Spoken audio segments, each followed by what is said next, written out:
YCP boss Jagan రెడ్డికి త్వరలోనే కష్టకాలం మొదలు కానుంది. ఆయన అక్రమాస్తుల కేసు విచారణ ప్రారంభించాలని సీబీఐను సుప్రీంకోర్టు ఆదేశించింది.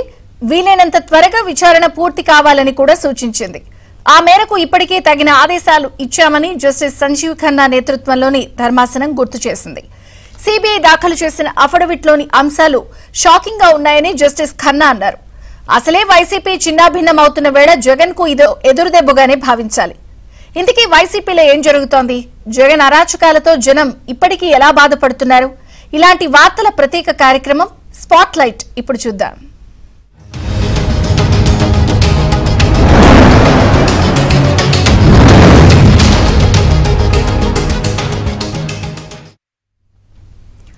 గెలిచినప్పుడు అందరూ ఉంటారు, కొత్తగా బతిమాలుకుని చేరేవాళ్లు ఉంటారు. ఒక్కసారి ఓడిపోతే మాత్రం ఎవ్వరూ కనిపించరు. బాబాబు అని బతిమాలిన పార్టీలో ఉండరు. నిన్నటి అధికార పార్టీ వైసీపీ పరిస్థితి కూడా అదే అని చెప్పాలి. ఉత్తరాంధ్రలో వైసీపీ వైభవం అంటా చరిత్ర పుటల్లోకి పరిమితమయ్యే విధంగా తయారైంది. ఎవ్వరూ పార్టీలో ఉండేందుకు, వైసీపీని నిలబెట్టేందుకు ప్రయత్నించడం లేదు. ధర్మాన నుంచి సాధారణ కార్యకర్త వరకు అందరూ పక్క చూపులే చూస్తున్నారు.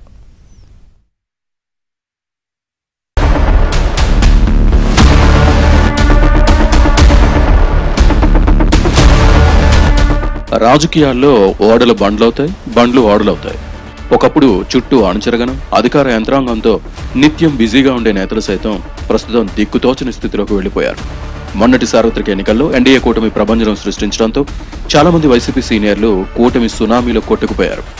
రాజకీయాల్లో దండులుగా పేరొందిన నేతలు సైతం ఘోర పరాజయాన్ని చవిచూడాల్సి వచ్చింది. దీంతో వైసీపీ నేతల భవితవ్యం ప్రశ్నార్థకంగా మారింది. ఇలాంటి పరిస్థితుల్లో ప్రస్తుతం వైసీపీలో కొనసాగాలా లేదా అన్న సందిగ్ధంలో పడ్డారు కొంతమంది సీనియర్లు.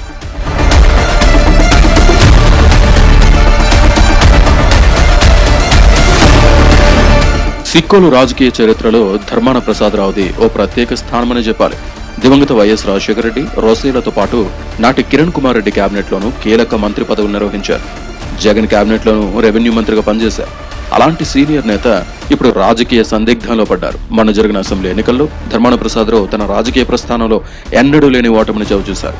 ఓ సామాన్య టీడీపీ కార్యకర్తపై 53,000 ఓట్ల తేడాతో ఓటమి పాలయ్యారు. దీంతో ఇక ప్రత్యక్ష రాజకీయాలకు గుడ్ బై చెప్పేయాలన్న నిర్ణయానికి వచ్చేశారని చెబుతున్నారు.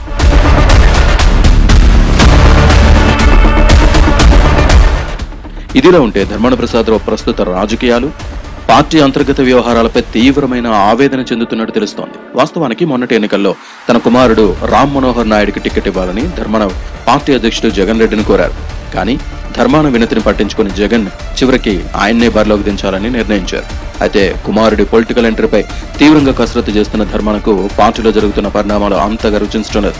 దీంతో ఇక రాజకీయ సన్యాసం తీసుకుంటానంటూనే వారసుని కోసం ప్రత్యామ్నాయ మార్గాలను అన్వేషిస్తున్నారు. దీనిలో భాగంగా ఆయన మొదట బీజేపీలో చేరితే ఎలా ఉంటుందన్న దానిపై అనుచరులతో చర్చించినట్టు తెలుస్తోంది. అయితే స్థానిక పరిస్థితుల నేపథ్యంలో బీజేపీ కంటే టీడీపీలో చేరితేనే బెటర్ అని సన్నిహితుల నుంచి ఆయనకు సూచనలు అందాయి. వ్యక్తిగత ఇమేజ్ ఉన్న ధర్మాన్ని చేర్చుకునేందుకు టీడీపీ వెనుకాడదని సిక్కోలు రాజకీయాల్లో చర్చ జరుగుతోంది.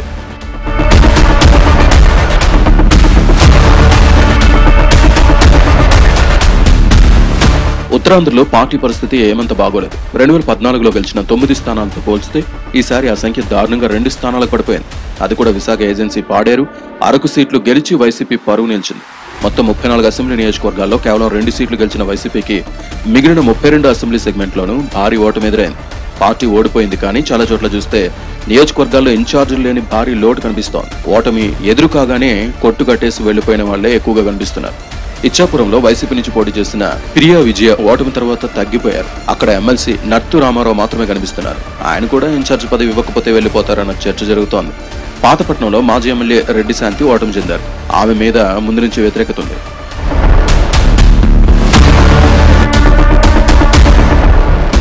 ఆముదాల వలసలో మాజీ స్పీకర్ తమ్మినేని సీతారామన్న ఆయన చురుకుగా లేరన్న మాట ఉంది. ఆయన కూడా రాజకీయాలకు దూరం జరిగినట్లేనని చెబుతున్నారు. టెక్కల్లో దువ్వాడు శ్రీనివాస్ ఉండి కూడా లేనట్లేనని చెబుతున్నారు. కింజారపు కుటుంబాన్ని ఆయన రాజకీయంగా చేయగలిగింది ఏమీ లేదు. హెచ్చర్లలో ముందు నుంచి మాజీ ఎమ్మెల్యే గొర్లె కిరణ్ కుమార్ మీద అసంతృప్తి ఉంది. అదే బీజేపీని తాజా ఎన్నికల్లో గెలిపించింది. ఇప్పుడు హెచ్చర్లలో కూడా బలమైన నేత అవసరం వైసీపీకి ఉంది. నర్సనపేటలో గజపతి నగరంలో బొత్స అప్పల నర్సయ్యను పక్కన పెట్టాలని, నెల్లిమర్లలో మాజీ ఎమ్మెల్యే బడికొండ అప్పలనాయుడు స్థానంలో కొత్త వారికి అవకాశం ఇవ్వాలని కోరుతున్నారు. చీపురుపల్లిలో సైతం బొత్స సత్యనారాయణకు ప్రత్యామ్నాయం ఆలోచిస్తేనే ఉత్తమమని అంటున్నారు. ఉమ్మడి విశాఖ జిల్లాలో చూస్తే అనకాపల్లి నుంచి ఎన్ఆర్ఐ భరత్ కుమార్ ను పోటీ చేయించి విఫల ప్రయోగం చేశారు. దీంతో అనకాపల్లి వైసీపీకి ఉనికి లేకుండా పోయింది. అక్కడ బలమైన నాయకత్వం అవసరం అన్న మాట ఉంది. పాయకరావుపేటలో గొల్ల బాబురావుకు రాజ్యసభ ఇచ్చారు. రాజాం నుంచి కంబాల జోగులను తెచ్చి పోటీ చేయించారు. ఓటమి తర్వాత జోగులు కనిపించలేదు. దీంతో ఇక్కడ కొత్త వారికి అవకాశం ఇవ్వడమే మేలంటున్నారు.